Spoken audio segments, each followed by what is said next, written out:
Mesdames, Mesdemoiselles et Messieurs, bonjour.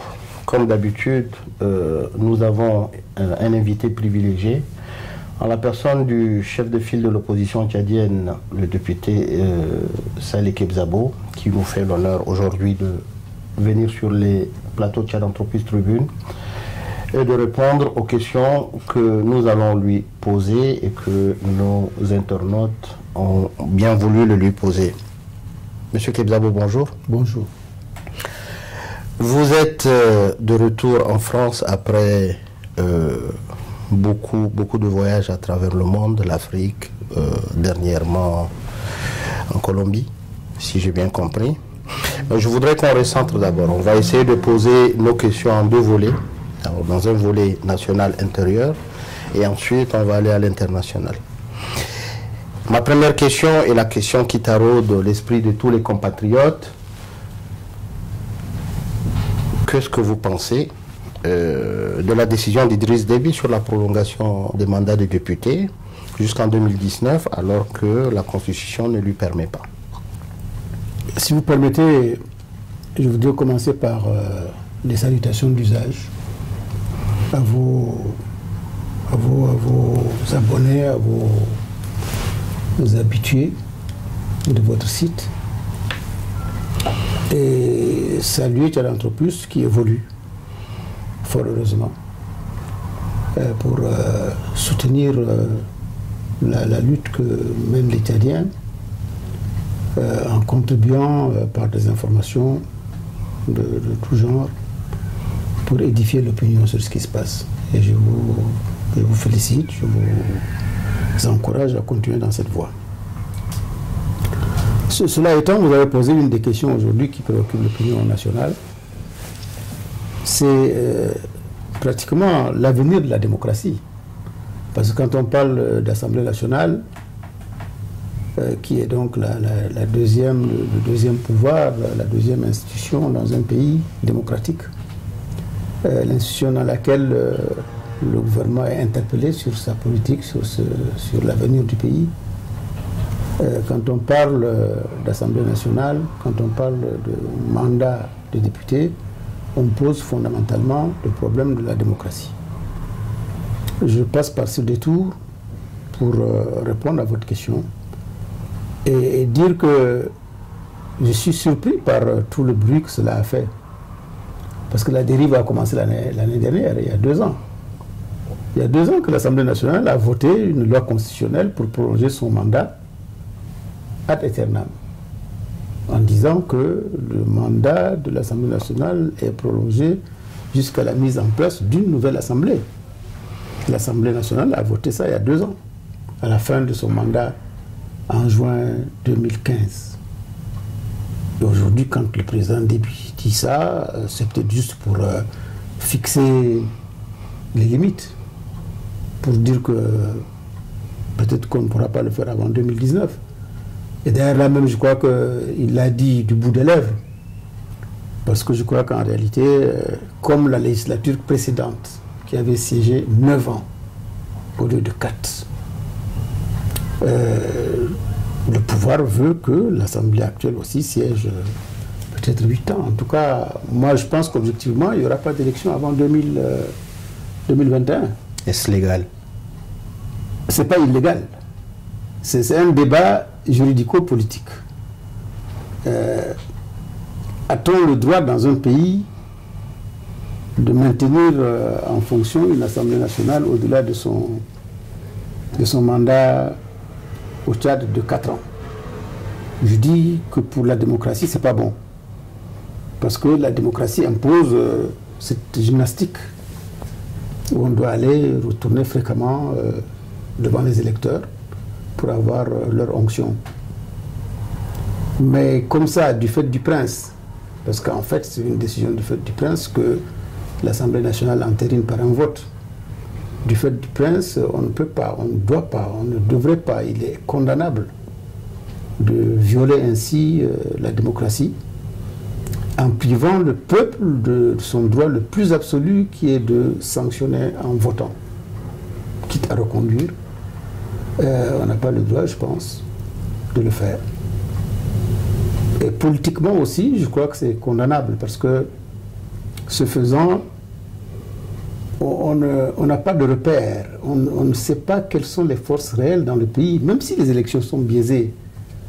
Au moins, on sait que d'une élection à une autre, même si l'Assemblée nationale a une participation écrasante du parti au pouvoir, au moins on voit certains équilibres, certains jeux qui se font, qui permettent d'avoir un éclairage sur l'opinion politique du pays.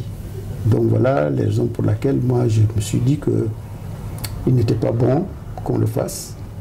Et surtout en cette période où on se plaint qu'il n'y a pas d'argent, l'Assemblée nationale du Tchad est une institution budgétaire, budgétivore, énorme, une institution mal gérée, et cela c'est connu publiquement.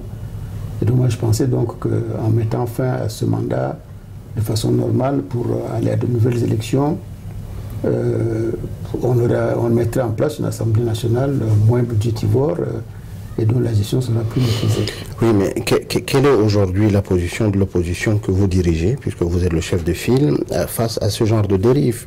Puisque pour le peuple, pour ceux qui suivent de loin les observateurs les plus avisés, on trouve que l'opposition est inerte. Idriss Déby prend des décisions qui sont illégales, qui sont anti-constitutionnelles, mais il n'y a pas de réaction.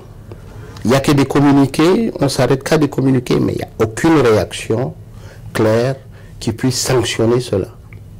Mais une réaction plus claire qu'un communiqué donnant la position de l'opposition, ce serait quoi? Pousser absolument ce pouvoir-là à accepter le jeu démocratique, que de pouvoir imposer, coûte que coûte, et prendre des décisions qui sont unilatérales. Là aussi, je crois qu'il faut aller au-delà de la question, qui est un constat, tout simplement, pour poser le problème de l'exercice de la démocratie dans notre pays. Parce qu'au fond, c'est de ça qu'il s'agit. Toutes les limites que nous observons, nous partageons parfaitement les analyses des uns et des autres qui tapent sur l'opposition, qui critiquent méchamment l'opposition. Mais je vous prie de me croire, l'opposition tchadienne est l'une des plus actives et l'une des plus efficaces en Afrique. Nous avons choisi la voie démocratique avec toutes ses faiblesses dans des pays comme le nôtre où règne une dictature. Lorsque vous vous rendez compte que le pouvoir actuel, pour se maintenir en place, a toujours usé de la fraude, de fraude toujours plus massive, c'est le travail de l'opposition. C'est parce que l'opposition est active qu'elle amène le pouvoir au pied du mur et il est obligé de frauder pour passer. Exemple, la dernière élection présidentielle. Très bien, c'est pas tombé du ciel. Vous me donnez l'occasion, depuis le 10 avril 2016, l'opposition a démontré à l'opinion nationale et internationale, preuve à l'appui qu'Idriss Déby a volé. C'est un hold-up électoral.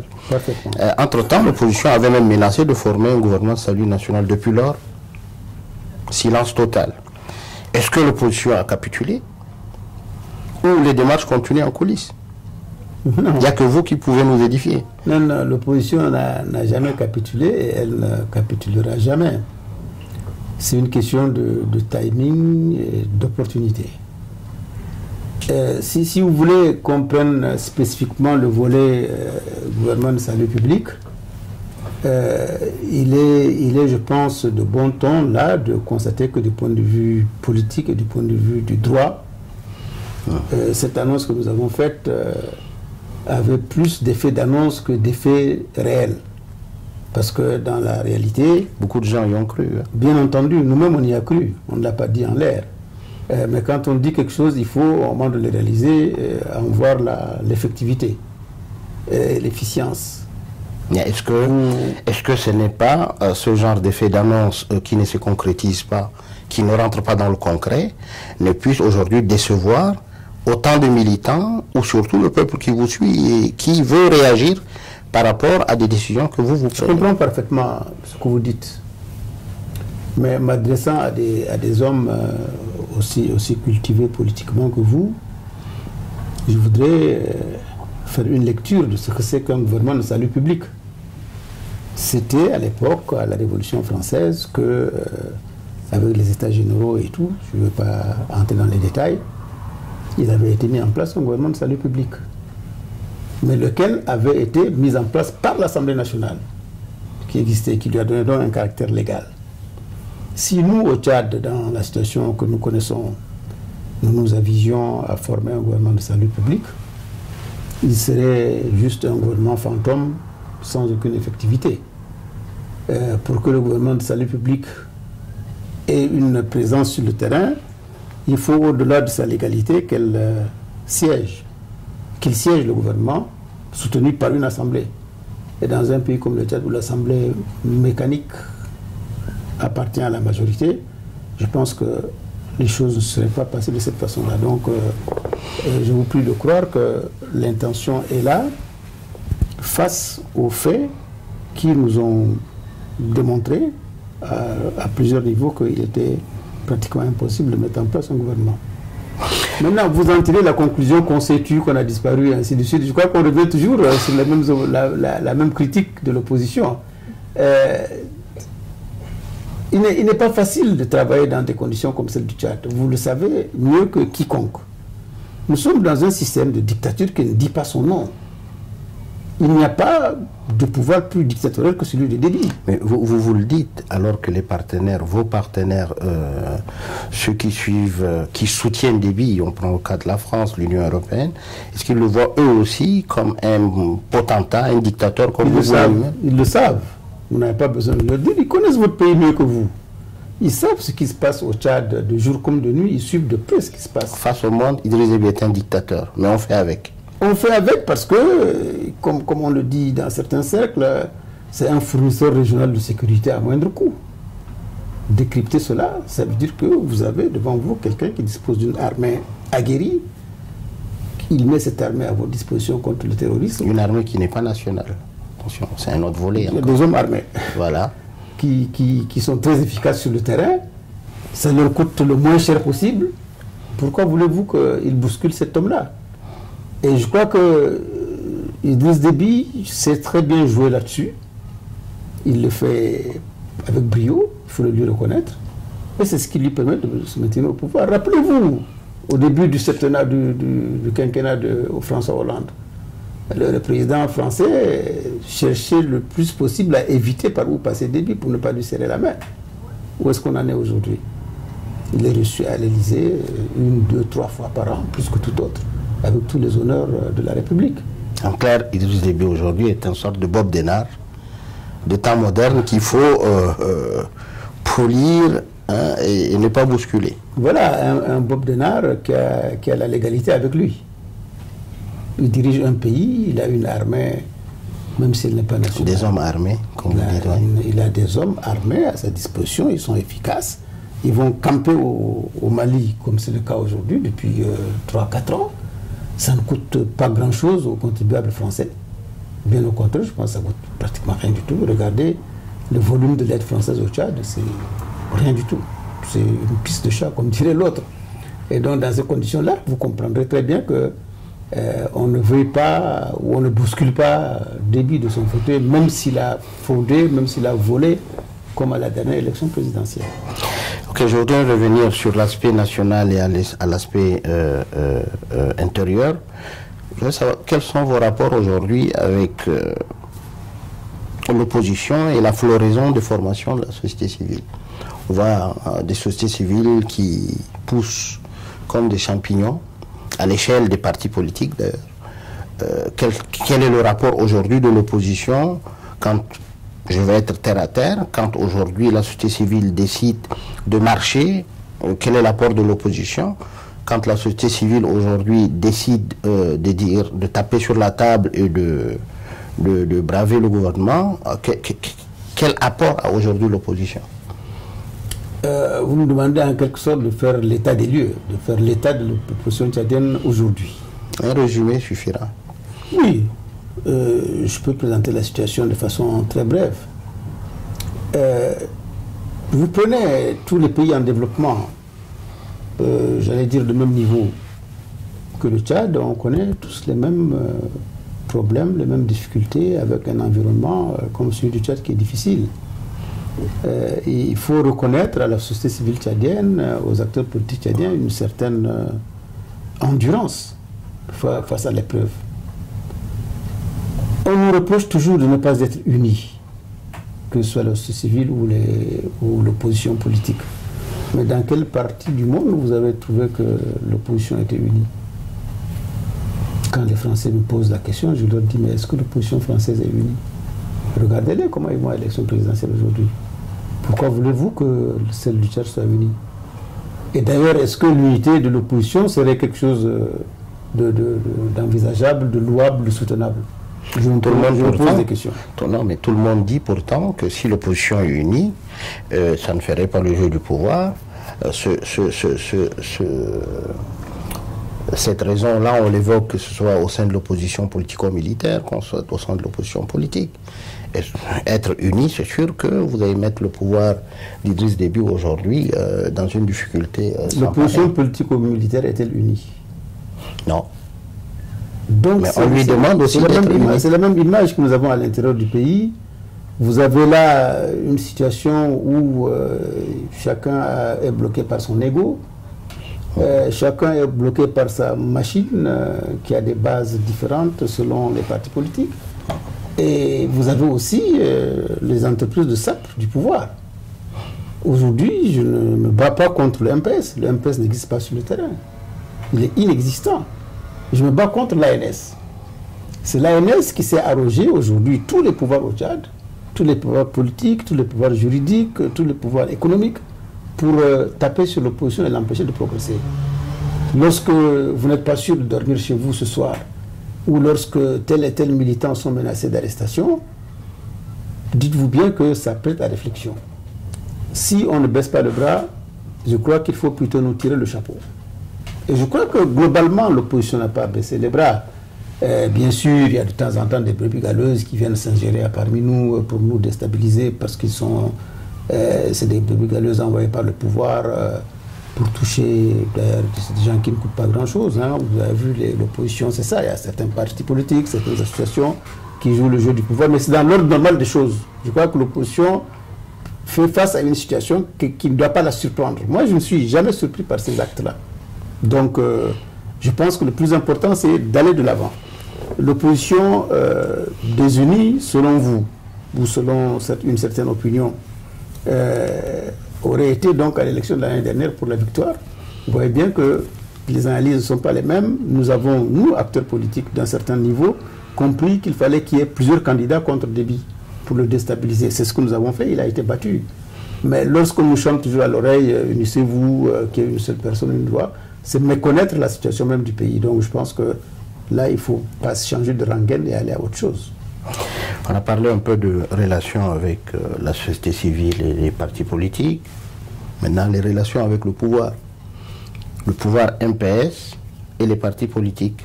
Surtout ceux qui sont critiques comme les vôtres. Quelles sont vos relations? Et à quelle échelle? Il n'y a pas de relation. Moi, personnellement, je n'ai pas vu Déby depuis bientôt 4 ans. Je n'ai pas vu en tête-à-tête. Et ça ne m'intéresse pas de le rencontrer. Et pourquoi? Mais puisque dans une vraie démocratie, voilà, l'opposition et le pouvoir doivent... démocratie. Nous avons des textes comme le statut de l'opposition qui consacre un chef de l'opposition que je suis de par la loi, je n'ai pas été nommé par décret. Et il faut donc de l'autre côté le jeu soit respecté par Déby, qu'il accepte que les lois votées par l'Assemblée nationale, sanctionnées par un décret qu'il a lui-même signé, il faut les respecter. Mais Déby s'en fiche éperdument des textes. Il l'a prouvé à plusieurs reprises dans d'autres domaines. Et pour ce qui concerne l'opposition, bon, il a décidé d'ignorer l'opposition et j'ai décidé de l'ignorer aussi. On se retrouve sur le terrain électoral où je le bats. Ça, c'est le plus important.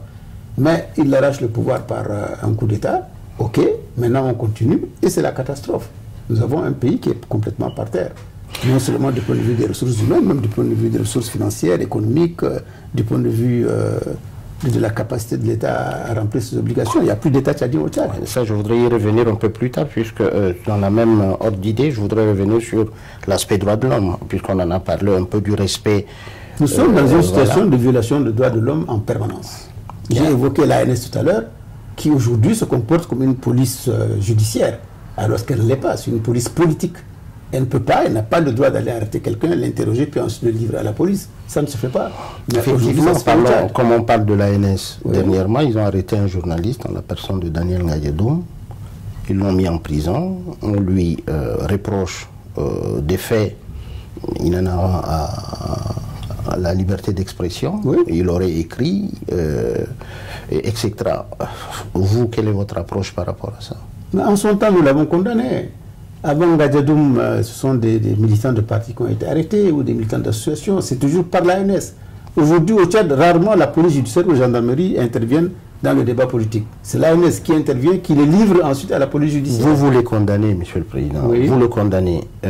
Au Tchad, il y a des partenaires aussi qui sont là. Vous avez quand même un bureau de l'Union européenne, vous avez l'ambassade de France, vous avez des partenaires sur place. Tous sont là. Oui, mais quelles sont leurs réactions? Nous, on leur dit, on leur signale toutes les anomalies qu'ils vivent en direct, qu'ils connaissent. Prenez l'Union européenne qui a depuis plusieurs années, ça continue d'ailleurs, ce qu'on appelle le PRAJUST, qui est un programme d'assistance, d'aide, de soutien à la justice tchadienne par la construction des prisons, par la formation, et ainsi de suite. Quand je rencontre les partenaires, je leur dis, où est-ce qu'on en est de notre justice? Malgré les efforts que les partenaires font, la justice aujourd'hui, elle est un instrument du pouvoir. Le Conseil supérieur de la magistrature ne siège même pas. Les juges ne sont pas nommés par le Conseil. C'est une décision gouvernementale. Le président Déby ordonne que le ministre de la Justice nomme un tel ou un tel comme procureur ou comme si cela. C'est ce qui se passe au Tchad. Donc on foule totalement au pied nos propres lois devant ceux que vous appelez les partenaires qui le savent, mais qui continuent néanmoins de financer. Comme ils vont bientôt se réunir à Paris, la conférence des bailleurs sur le Tchad, pour financer le Tchad. Mais je leur dis, mais comment est-ce que vous pouvez continuer à dépenser l'argent de vos contribuables européens dans un pays où vous savez pertinemment que le moindre copec qui entre est détourné? Ils vous disent, on ne va pas laisser le peuple tchadien mourir ou souffrir. Je dis, mais c'est le cas déjà, il n'est peut-être pas mort, mais le peuple tchadien vit dans la souffrance parce que la mauvaise gouvernance, les détournements à ciel ouvert, la concussion... Les détournements à ciel ouvert, Idriss Déby parlait dans une de ses conférences de presse qu'il est en train de mettre en place une cour. Est-ce que vous y croyez, vous? Non, mais c'est vous qui vivez dedans, moi je suis dehors, donc je vous pose la question. Oui, mais bon, moi je n'y crois pas, personne, aucun Tchadien n'y croit. Ce n'est pas la première fois qu'il annonce la mise en place d'une institution judiciaire qui va se mettre à poursuivre des détourneurs dont il sait qu'il s'est entouré par ces détourneurs-là. Il est le premier chef détourneur au Tchad. Et donc, il va faire arrêter qui? Il va se faire arrêter lui-même? Je n'y crois pas. Il y a eu d'autres lois auparavant, la loi 4, je ne sais plus laquelle encore, le corps des inspecteurs d'État qui siège actuellement à la présidence, la Cour des comptes, tout ça existe, ne sert absolument à rien, c'est du bluff, c'est la poudre aux yeux. Déby est incapable d'aller faire arrêter quelqu'un qui a effectivement détourné. Je dis qu'ils sont là autour de lui, ils vivent avec lui du matin au soir. C'est des gens qui ont détourné des milliards, des dizaines, des centaines de milliards. Et ils savent que nous savons. Ce que je vous dis, ils savent que nous savons. Il y a des dossiers. La télévision, le bâtiment de la télévision, le bâtiment des affaires étrangères, le bâtiment du ministère de la Justice, du ministère des Finances, la CNPS, la CNPS, et j'en passe. Les villas de l'Union africaine, une villa et ainsi de suite. Où sont les gens qui sont les auteurs de ces détournements? D'après les observateurs économiques, le Tchad est en banqueroute total. Ce que vous nous confirmez, oui. On a mis les 16 mesures. Êtes-vous d'accord avec cela? Les 16 mesures que prend le gouvernement. Vous ne pouvez pas me demander si je suis d'accord avec ça, puisque j'étais le premier à qualifier ça de mesurette. Ce ne sont pas ces mesurettes-là qui vont redresser la situation financière. Qu'est-ce qu'il faut faire? Loin de là. Il y a autre chose à faire. Comme? Vous prenez déjà la dimension du gouvernement, la taille du gouvernement. Une quarantaine de ministres. Dans une situation dramatique comme celle que nous vivons, on peut ramener à 20 ministres. Vous prenez l'Assemblée nationale dont j'ai parlé, 188 députés. Est-ce que le Tchad a besoin de 188 députés? Il faut d'abord mettre fin à ce mandat, vous réglez un problème politique, puis ensuite organiser des élections à moindre coût et revenir à une Assemblée nationale plus dimensionnée, à 120 députés par exemple, ou même moins. On n'en a pas besoin de 180 députés au Tchad. Vous prenez toutes les autres indemnités que Déby du temps du pétrole faste a attribuées à gauche et à droite, les chefs traditionnels, les sultans, l'armée, l'administration, plein d'indemnités qui ne servent à rien de tout, sinon qu'à couvrir les gens pour qu'ils se taisent. Là aussi, je pense qu'il y a dans la structure des économies à faire. Les vraies économies, c'est dans le train de vie de l'État qui vit au-dessus de ses moyens. Parce que Déby, quand il y avait l'argent du pétrole, pensait que, contrairement à ce qu'il dit, hein, que bon, il y a de l'argent et puis on dépense. Non. Il y a des économies à faire. Il y a aussi et surtout des recettes à assurer. Parce que depuis qu'il raconte tout ça là, on n'a pas vu quelles sont les mesures de recettes. Hein. Les douanes sont toujours quasiment de fonds privés. Moi, je voudrais comprendre un peu, puisqu'on est dans le seuil de dépenses de l'État. Vous qui avez été jadis membre du gouvernement, vous connaissez un peu le fonctionnement de l'État. Édifiez-nous un peu. Combien coûte le voyage d'un chef de l'État? Ça fait partie des dépenses régaliennes que vous ne connaîtrez jamais. Puis il se déplace assez souvent. Mais on le sait. Quand on sait que pour faire déplacer un président de la République, il faudrait qu'il y ait une logistique, il faudrait qu'il y ait des moyens. Il se déplace même trop. Et ça demande des moyens, ça. Ça demande des moyens et il se dit qu'un voyage du président Déby à l'extérieur, c'est pas moins de 3-4 milliards de francs CFA. Pourquoi prend-il tant d'argent? On ne le sait pas. Est-ce que c'est le coût de l'avion présidentiel? Nous ne le savons pas. Mais ça, c'est aussi une autre façon de détourner. Donc vous avez là les voyages présidentiels, tous certains faces que nous connaissons au Tchad, qui sont des mesures qu'on devrait prendre pour, de façon drastique, réduire le train de vie de l'État. C'est de ça qu'il s'agit. En prenant ces mesures drastiques, aujourd'hui, ceux qui en souffrent beaucoup, c'est les étudiants. Il y en a d'autres. Entre autres. Dernièrement, les étudiants ont marché, ils ont été embastillés, bastonnés. Les syndicats ont menacé d'aller en grève, ça n'a pas été fait. Ils ont trouvé un sursis. Quelle est votre approche par rapport à ça? Étudiants, syndicats. Voilà, ça nous ramène toujours sur ce problème des mesurettes qui ne sont pas de bonnes mesures. Vous ne pouvez pas, dans un pays organisé qui prétend réserver une place importante à sa jeunesse, du jour au lendemain, décréter que les bourses sont supprimées. Au-delà d'être inhumain, c'est cruel. C'est même criminel. Parce que les enfants tchadiens sont tous, pour la plupart, issus de parents pauvres. Comment voulez-vous qu'un garçon qui vient de Gorée ou de Aouzou se retrouve à N'Djamena sans bourse puisse poursuivre ses études supérieures? C'est pas possible. Donc je pense que c'est des mesures comme celle-là qui vont aggraver encore le retard du Tchad, qui vont aggraver la sous-scolarisation de notre pays parce que arriver en terminale, en première année de fac, c'est des enfants qui ne peuvent plus continuer leurs études parce qu'ils n'en ont pas les moyens. Et s'ils ont pensé à tout ça, je ne le sais pas. Et donc, ce faisant, on a sacrifié la jeunesse. Je comprends parfaitement que notre jeunesse refuse cela, se battent, descendent dans la rue, on en tue, ils reviennent toujours. Nous les soutenons. Nous soutenons aussi les syndicats. Parce que les syndicats se battent pour que les mesures qui ont été prises ne soient pas appliquées. Démocratie, démocratie, puisque vous demandez à Idriss Déby matin, midi, soir l'alternance, Monsieur le Président. Oui. Vous-même, vous êtes à la tête de votre parti depuis bientôt, quoi, 20 ans? Oui. Ou plus? Où est-ce que vous en êtes? Où est-ce que vous en êtes avec l'alternance? On va fêter le 25e anniversaire de l'UNDR bientôt. L'alternance? Le 12 avril. Et je vous prie de me croire, l'alternance a toujours fait partie de mes soucis. Dans un de nos congrès, il y a une quinzaine d'années, je crois que c'est le congrès de Bongor, j'avais posé la question à mes camarades. Qu'est-ce qu'ils pensent de l'alternance à la tête du parti? Je crois que la question était sans doute à l'époque peut-être prématurée. Ils ont balayé ça dans le revers de la main en me disant « Tu es un soldat, tu réponds aux ordres du parti ». Au congrès de Moundou, il y a 3 ans, en 2014, j'ai posé le problème. Je ne l'ai plus posé sous la même forme. J'ai dit à mes camarades qu'il fallait que pour le prochain congrès, celui de 2019, on pense déjà à l'alternance. Et pour le 25e anniversaire du parti, l'un des thèmes qu'on va aborder en discussion publique au sein de notre conseil national, c'est l'alternance. Croyez-moi, j'aimerais bien passer la main. Je souhaite passer la main, je le souhaite fortement, parce qu'il faut que... On ne va pas faire de l'alternance pour l'alternance. on fait l'alternance pour que une autre génération monte aux affaires. Et à l'UNDR, on a fait en sorte que les jeunes montent réellement aux affaires, qu'ils prennent en main le destin du parti.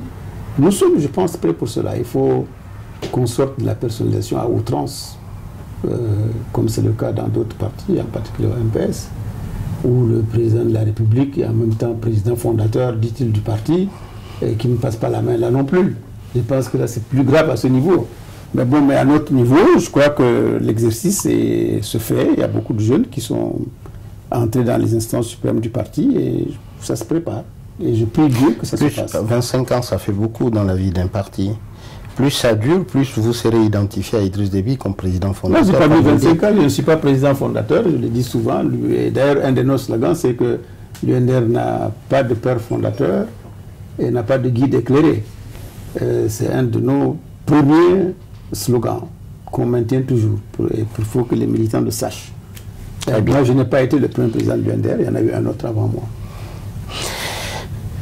Plusieurs organisations d'opposition politique africaine trouvent de résonance auprès de l'Union européenne. On revient encore à ces relations partenaires, etc. L'Union européenne. Pourquoi l'opposition tchadienne peine-t-elle à convaincre? Quand on voit que les partenaires ne réagissent pas par rapport aux exigences et aux doléances qui sont tellement énormes de l'opposition tchadienne, on est en droit de se dire, tiens, il n'y a pas de caisse de résonance. Ou ça se passe autrement? Là, je pense que il faut qu'on fasse un exercice d'exploration de la pratique politique des partenaires des pays africains. Le Fonds monétaire, la Banque mondiale, l'Union européenne, toutes les autres organisations, elles ont, de mon point de vue, un fil conducteur qui est le pays parrain. C'est l'Angleterre, c'est la Belgique, c'est la France, c'est les États-Unis, selon les zones d'influence des uns et des autres. Et quand vous observez tout cela, on est passé par des périodes où les partenaires des pays africains ou des pays du tiers-monde de façon globale avaient des exigences, notamment du point de vue du respect des règles démocratiques. Et ces exigences-là ont amené à des sanctions, souvent, lesquelles, au final, n'ont pas servi à grand-chose. À regarder aujourd'hui toutes ces situations que nous vivons dans nos pays, en particulier d'Afrique centrale, regardez la situation au Burundi, regardez la situation au Congo-Kinshasa, au Tchad, et ainsi de suite. On dirait qu'ils sont désarmés. Ils ont en tête ce problème du peuple. Ils ne veulent pas que les sanctions ou les mesures prises portent atteinte à la santé, à l'alimentation au niveau des peuples africains. Donc à ce moment-là, ils sont bloqués. Nous rencontrons beaucoup de partenaires localement, soit à l'occasion de voyages comme je fais actuellement. Oui, j'y reviens d'ailleurs. Pendant un mois, c'est pas pour rien. Je rencontre beaucoup de partenaires. Mon travail, c'est d'expliquer. Il faut, je crois, être didactique, il faut être proactif, il faut expliquer ce qu'ils savent. Comme vous dites, puisqu'on est dans la même ordre d'échelle, ce que je voudrais vous dire, c'est que depuis cet hold-up électoral, vous voyagez beaucoup, parcourez l'Afrique, le monde, pour expliquer le problème. Mais qu'est-ce qu'ils vous disent, vos interlocuteurs? Qu'est-ce qu'ils vous disent? Si oui, pourquoi il n'y a pas de résultat? Non, il ne peut pas y avoir de résultats comme ça du jour au lendemain. La lutte politique, c'est une lutte d'endurance de longue haleine. Oui, ça, on le sait. Mais oui, donc après 26 ans. Hein, d'accord, mais dans le cas d'espèce, il y en a beaucoup, dès qu'ils arrivent, ils tapent sur la table, le lendemain, il y a un communiqué qui sort, il y a une condamnation qui sort. Là, nous sommes face à une absence complètement... Je vous renvoie à ce que j'ai dit tout à l'heure.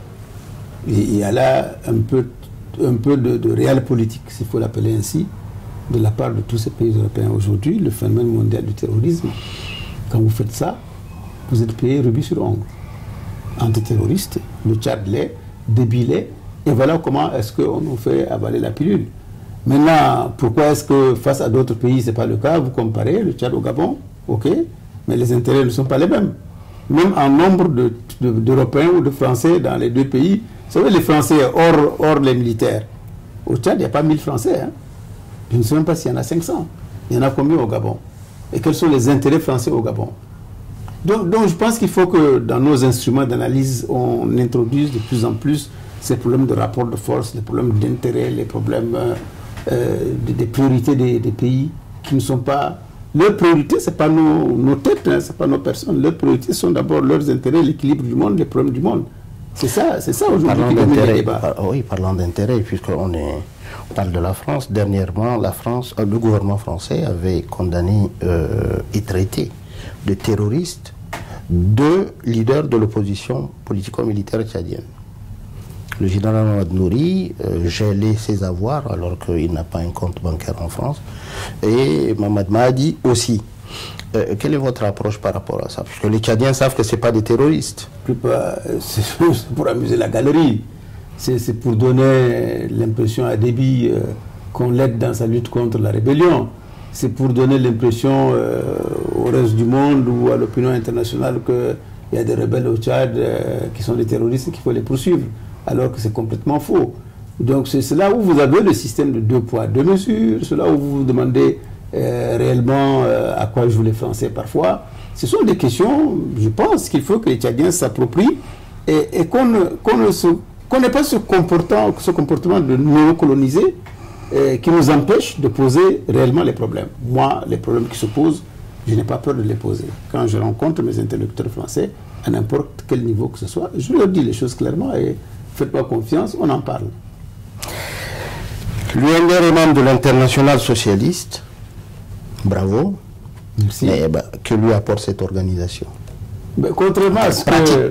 Oui, voilà, c'est là où le bas blesse, c'est là où il y a toujours, je crois, des divergences avec, même au niveau du parti, ou au niveau tchadien ou africain.